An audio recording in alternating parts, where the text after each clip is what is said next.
नमस्कार मित्रमैत्रिणींनो, माझ्या यूट्यूब चॅनलमध्ये तुमचं स्वागत आहे. तुमच्या आयुष्यात अडचणींचा डोंगर उभा राहिलाय का? पितृदोषानं ग्रासलाय का? आर्थिक समस्यांनी हैराण केलंय का? रोगराई, नकारात्मक शक्तींचा तुम्हाला सतत त्रास होतोय का? मग ह्या सगळ्यावर एक जालीम उपाय आहे, जो तुमच्या जीवनात चमत्कार नक्कीच घडू शकतो. यंदाच्या दत्त जयंतीला या दिवस स्तोत्राचं पठण करून तुम्हीही हा अनुभव नक्कीच घेऊ शकता. आज आपण अशा एका स्तोत्राबद्दल जाणून घेणार आहोत, ज्याचे केवळ स्मरण आणि पठण तुमच्या सर्व समस्या दूर करेल. मार्गशीर्ष पौर्णिमा म्हणजे श्री दत्त जयंती. हा दिवस भगवान दत्तात्रयांच्या जन्मोत्सवाचा दिवस म्हणून मोठ्या उत्साहात साजरा केला जातो. भगवान दत्तात्रय हे ब्रह्मा, विष्णू आणि महेश या त्रिमूर्तींचे एकत्रित रूप मानले जातात. ते योग, तपस्या आणि ज्ञानाचे प्रतीक आहे. त्यांच्या स्मरण मात्रेनं जीवनातील सर्व संकट दूर होतात आणि भक्तांना शांती, समृद्धी आणि आध्यात्मिक बळ प्राप्त होतं. दत्तगुरू हे अगाध कृपेचे सागर आहे, जे आपल्या भक्तांवर निस्सीम प्रेम करतात. या पवित्र दिवशी त्यांचे पूजन आणि विशिष्ट स्तोत्राचं पठण केल्यास ते लगेचच प्रसन्न होतात आणि आपल्या भक्तांच्या सर्व इच्छाही पूर्ण करतात. असे बरेच जणांचे अनुभव आहेत. आता तुम्हाला दत्त जयंतीच्या निमित्तानं जे स्तोत्र म्हणायचं आहे ते म्हणजे दत्त बावन्नी. होय, श्री दत्तबावांनी दत्त संप्रदायात या स्तोत्राला अनुपम असं म्हटलंय, कारण ते कोणत्याही मोठ्या संकटांचा नाश करण्याची क्षमता ठेवते. या स्तोत्राची रचना परमपूज्य रंगावधूत महाराजांनी केली आहे.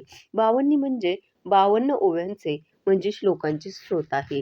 श्री गुरुचरित्र, दत्तपुराण आणि श्री दत्त महात्म्य यांच्यासारख्या महान ग्रंथांचे सार या 52 ओव्यांमध्ये सामावलेले आहे.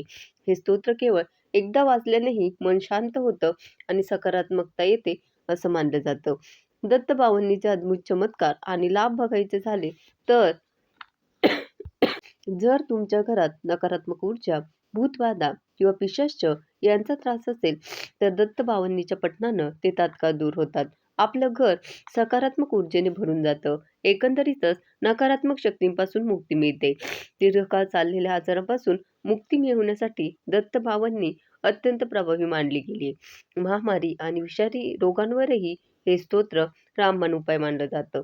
एवढंच नाही तर दत्त बावन्नीचं पठण नियमितपणे केल्यानं पितृदोषांपासून त्वरित मुक्ती मिळते आणि पितरांना सद्गती प्राप्त होते, असेही बऱ्याच जणांचे अनुभव आहे. शिवाय जे भक्त श्रद्धेने दत्त बावन्नीचं पठण करतात त्यांच्या सर्व मनोकामना दत्तगुरू पूर्ण करतात.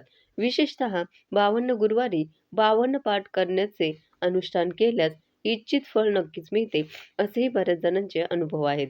हे स्तोत्र घरात सुख शांती आणते आणि आर्थिक अडचणी दूर करून धनवृद्धी करते. दारिद्र्याचा नाश होऊन घरात ऐश्वर्य आणतं. एवढंच नाही तर दत्त बावन्नीच्या पठणानं मन शांत होतं, आत्मविश्वास वाढतो आणि आध्यात्मिक बळ प्राप्त होतं. हे स्तोत्र सर्व प्रकारच्या संकटांपासून, बाधांपासून आणि शत्रूपासून तुमचं रक्षण करतं. दत्त बावन्नीचं पठण कसं करावं तर याबाबत काही नियम आहेत. सकाळी स्नान करून शुद्ध वस्त्र परिधान करावे.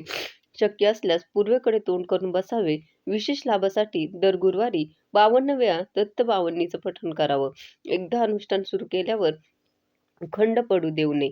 दररोज किमान एकदा किंवा आपल्या सोयीनुसार 5, 7, 11, 21 वेळा आपण पठण केल्यानेही खूप फायदे मिळतात, असेही बऱ्याच जणांचे अनुभव आहेत. पठणापूर्वी धूप, दीप, अगरबत्ती लावून दत्तगुरूंचं आवाहन मात्र नक्की करावं. दत्त जयंतीच्या या पावन पर्वापासूनच तुम्ही या चमत्कारिक स्तोत्राचं पठण सुरू करू शकता. यामुळे तुम्हालाही दत्तगुरूंची कृपा प्राप्त होईल.